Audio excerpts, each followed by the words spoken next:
Assalamualaikum warahmatullahi wabarakatuh. Perkenalkan, nama saya Dina Haryani dengan NIM D02200229. Di sini saya akan memaparkan mengenai peraturan dan undang-undang terkait K3.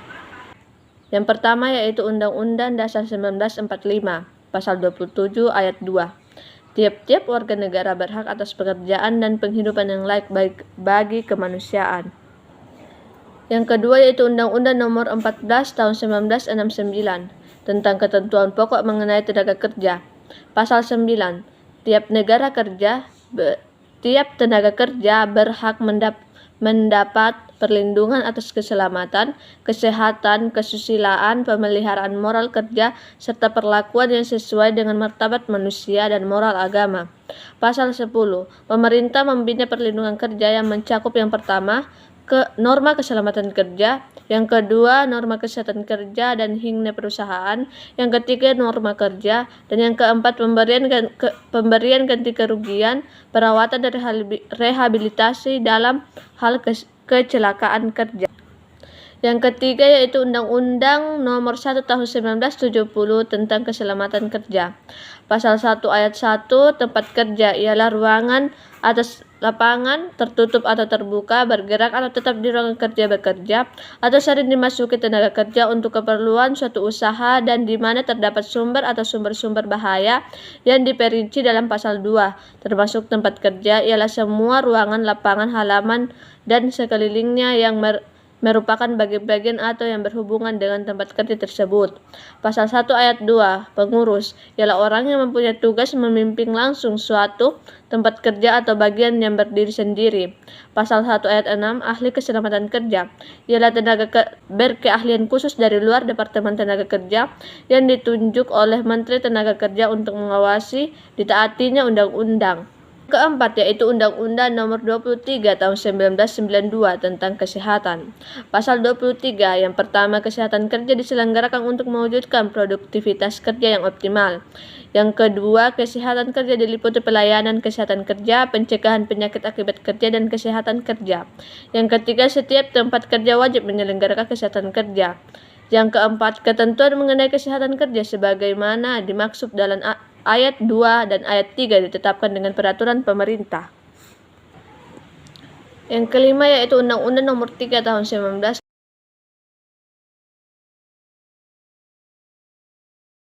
kerja berhak atas jaminan sosial tenaga kerja. Pasal 8 Ayat 1, tenaga kerja yang tertimpa kecelakaan kerja berhak menerima jaminan kecelakaan kerja. Pasal 10 Ayat 1, pengusaha wajib melaporkan kecelakaan kerja yang menimpa tenaga kerja kepada kantor Departemen Tenaga Kerja dan badan penyelenggaraan dalam waktu tidak lebih dari 2 kali 24 jam. Yang keenam yaitu Undang-Undang Nomor 18 Tahun 1999 tentang Jasa Konstruksi. Ketentuan umum, penyelenggaraan pekerjaan konstruksi wajib memenuhi ketentuan tentang keteknikan, keamanan, keselamatan, dan kesehatan kerja, perlindungan tenaga kerja, dan lingkungan untuk mewujudkan tertib penyelenggaraan pekerjaan konstruksi. Pasal 22, kontrak kerja konstruksi. Kontrak kerja konstruksi sekurang-kurangnya harus mencakup uraian mengenai perlindungan tenaga kerja yang memuat ketentuan tentang kewajiban para pihak dalam pelaksanaan K3 seperti jaminan sosial.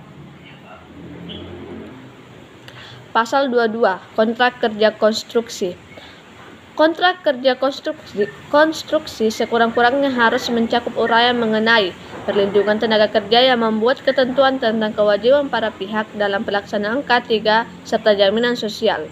Pasal 23, penyelenggaraan pekerjaan konstruksi. Ayat 2, penyelenggara pekerjaan konstruksi wajib memenuhi ketentuan tentang keamanan, keselamatan, dan kesehatan kerja, perlindungan tenaga kerja, serta tata lingkungan setempat untuk menjamin terwujudnya tertib penyelenggaraan pekerjaan konstruksi. Yang ketujuh yaitu Undang-Undang Nomor 28 Tahun 2002 tentang Bangunan Gedung. Ketentuan umum mengatur tentang kehandalan, keselamatan, dan kesehatan serta kenyamanan gedung. Pelaksanaan teknis K3. Yang pertama itu kewajiban di bidang penanggulangan kebakaran. Yang kedua itu kewajiban pemasangan sistem proteksi pasif atau aktif. Yang ketiga yaitu kelengkapan sarana evakuasi dan daerah aman. Yang keempat yaitu kelengkapan sarana pengolahan limbah. Yang kelima yaitu kelengkapan sarana penyamanan. Yang kedelapan yaitu Undang-Undang Nomor 13 Tahun 2003 tentang Ketenagakerjaan. Pasal 86. Pekerja atau buruh mempunyai hak untuk memperoleh perlindungan atas keselamatan dan kesehatan kerja.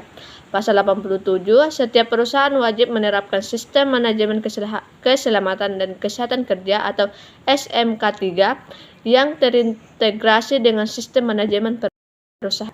Sekian yang dapat saya paparkan mengenai peraturan dan undang-undangan terkait. Lebih dan kurangnya mohon dimaafkan. Wabillahi taufiq wal hidayah. Wassalamualaikum warahmatullahi wabarakatuh.